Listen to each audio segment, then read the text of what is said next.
Hello, lovely people. So a bit of a weird topic today, but it's been something I've been thinking about for a while.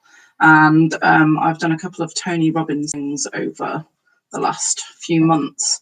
And it always makes me come back to his 6 human needs: the need for certainty, variety, significance, connectional love, growth, and contribution. And it got me thinking. So years ago, before I did a lot of my sort of self-help work and stuff and got into my shamanic stuff. Hi, Nikki.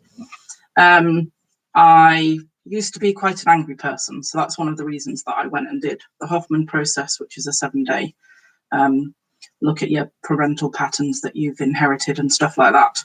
And I used to, anytime I argued with my husband, it was always me that had to be right. I'm very good at getting upset about things, feeling that if someone's attacking me, that they're actually attacking me, not something that I've done. So this is something that I've really tried hard with my children to explain the difference between being wrong and getting something wrong, or being right and getting something right, or don't judge the person, judge the action. In fact, don't judge at all, but acknowledge the action, not that. Don't say somebody's rubbish or somebody's stupid. Say maybe something they did was stupid. But it's been something that's been on my mind for quite a while, because I really struggle, having done a lot of work around stuff and realized that actually all the times that I ended up being right didn't make me feel any better, and meant that I wasn't acknowledging my part that was played in an argument or a situation that happened. And there was a really significant one, and I've written a bit of a blog post about it, but I haven't had the guts to post it. Recently I really upset my daughter by saying something that I shouldn't have said to somebody else, and it caused her quite a lot of distress, quite rightly so, because the thing I did wasn't very well thought through.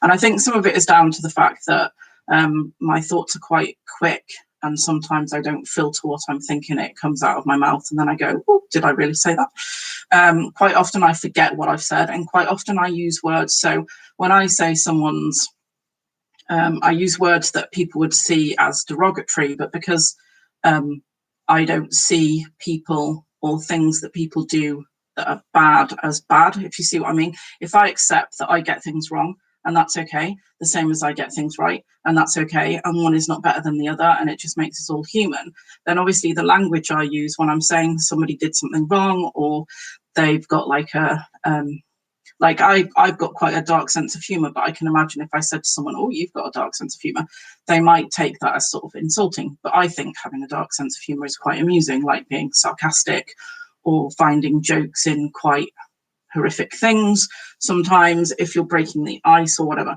So I accept that I sometimes use language in a way that other people don't use language. And so it's got me in trouble in the past. And one of these incidences was with my daughter. And I really upset her, and that's fine. And I apologized, which is something I probably wouldn't have done back in the day. I would have probably justified that it wasn't me. I didn't do it on purpose. I'm not a bad person. And all of those things are true. But what I've come to realize is actually I did do something wrong. I should have thought before I said something. So I had to apologize. And actually, it really upset me, because I don't like seeing my children upset, obviously. It took me about 2 days to get over it. I lost my appetite, which means it's a big deal, because like I never lose my appetite unless something really bad has happened.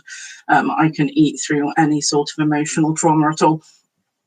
And it just got me thinking that why do I see so many incidences of people of not taking responsibility for their actions? What is it that means that you sit there going, oh, I don't want to be seen as a bad person? Because there's no such thing really as a bad person. I do know there are some people out there who maybe have serious mental health things, which means that they don't empathize or acknowledge what they do as having a major impact. But those amounts of people are pretty small. So it got me thinking about Tony Robbins, because he obviously talks about these things. And I did a bit more of a delve into this thing, because I know that there are stuff, and this is in the blog post, so I'll post that up, where he talks about a lot of people think that their biggest need is significance. And I get that, we call our partners a significant other for a reason. But the problem with significance is you're always going to find somebody who's more significant than you. Like, you're never going to be the top of the tree. Like, even if you think you are, there's going to be somebody who's looking at you going that you're not. So the problem with significance is you can get it in really ways which aren't particularly great. And I loved that. I think I've got a quote. The issue with significance is that no matter where we look, we'll always be able to find someone who is more significant than us. And there was I mean, he was talking about if you want significance, just put a gun in someone's face. You'll definitely be the most important person in their life at the time. But the problem with that is quite often to find significance in a way that's not like that, we look for a significant problem and either become a victim or become within a group of people where we're all on the same level and giving status to each other through tearing other people down or stuff like that. So it just got me thinking, because I sort of linked that in with the not taking responsibility for your own actions. So I'm going to put up the blog post because it has got some things that are a bit controversial in it, but it's stuff that's out of my brain. But I just wanted to say that if you're looking for that significance, then actually the biggest thing that Tony Robbins talks about is growth and growing as a person. And the only way you can do that is by learning. And the only way you can learn is if you take responsibility for your actions and how you impact on other people. And like I did with my daughter, where I severely apologized for what I'd done. So I just wanted to sort of put that out there. And say that if you wanted to talk to me about some of the things that I've learned, how I found sort of more peace around sort of my anger issues and stuff like that, I'd love to talk to anybody about that. It was quite a significant thing for me when my children were little. I was quite an angry person. After my son was born, I had an incident of postnatal depression that resulted in islamophobia. So I couldn't go out by myself. I couldn't be left on my own at all, because I was just worried that I would do something really damaging to myself or to my son. So I understand that sort of real deep feeling of not being whole as a person. And I think sometimes that feeling of wholeness and being really heart-centered, if you haven't got that either through losing your power or stuff that happened to you as a child or stuff like that, I know sometimes that can lead, or it did with me, it led to quite significant anger issues, needing to be right all the time and not seeing that actually that didn't work for me in the long run. It didn't make it better being right all the time, because I wasn't right. So I just wanted to sort of share some of those things and put that out there. So if you want to talk to me about any of those things, I hope that you realize, if you've watched any of my stuff, I think you're all amazing, wherever you are on your life journey, whatever you're dealing with at the moment. If you've got anger issues, if you've got low self-esteem, if you've got whatever you've got going on for you, I think you're amazing. You are amazing. It's not just me who thinks that. There's loads of people, and you are significant to a huge number of people.